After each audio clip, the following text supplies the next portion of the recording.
March মাসের শেষের দিক ছিল আর শীত সবে গেছে। নায়রা সোফাতে বসেছিল আর খোলা জানালার দিকে তাকিয়েছিল। গরম হাওয়া আসছিল বসার ঘরে। নায়রা, তুমি এখানে একা বসে আছো কেন? নীল বাইরে গেছে খেলতে, কিন্তু আমার খেলতে যেতে ইচ্ছে করছে না। মা, আজকে এত গরম কেন বলো তো? আগের সপ্তাহে তো ঠান্ডা ছিল। হ্যাঁ নায়রা, তুমি ঠিক বলেছ। আজ হলো হোলি উৎসব। এটা বলা হয় যে এই উৎসবের দিনটা শীতের শেষ দিন আর বসন্তের শুরুর দিন। এর মানে কি মা? নায়রা, এর মানে আজকের পর থেকে রোজ একটু একটু করে গরম বাড়বে।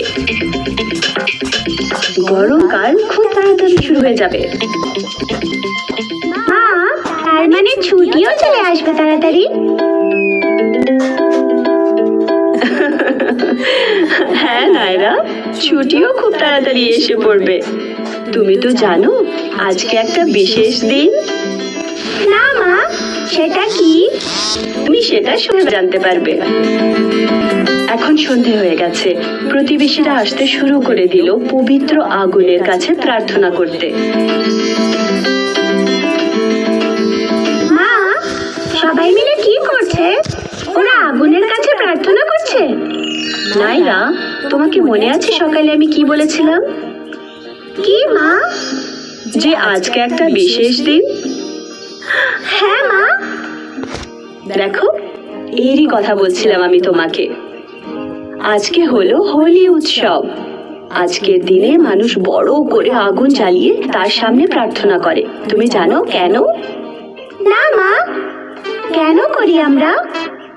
এইভাবে আমরা ভগবানের কাছে প্রার্থনা করি। আমরা ভগবানের কাছে চাই যে সব খারাপ জিনিস আমাদের জীবন থেকে মুছে দিন আর ভালো জিনিসগুলো আমাদের জীবনে আনুক। তাহলে মা, ভগবান কি সব ভালো জিনিস আজকে আমাদের দেবেন? তোমার কি চাই নায়রা? আমি আগামীকাল স্কুলে যেতে চাই না। আমি খেলার জন্য ছুটি চাই আর আমি সারাদিন ঘুমোবো। হ্যাঁ নায়রা, ভগবান তোমার ইচ্ছে পূরণ করবেন। কালকে ছুটির দিন, কারণ এটা হলো হোলি আর পরের দিন আমরা আগুন জ্বালাই বলে। পরের দিন সবাই মিলে রং খেলবে, সবাই মিলে ভালো ভালো খাবার খাবে আর খুব মজা করবে। বাহ, আমিও রং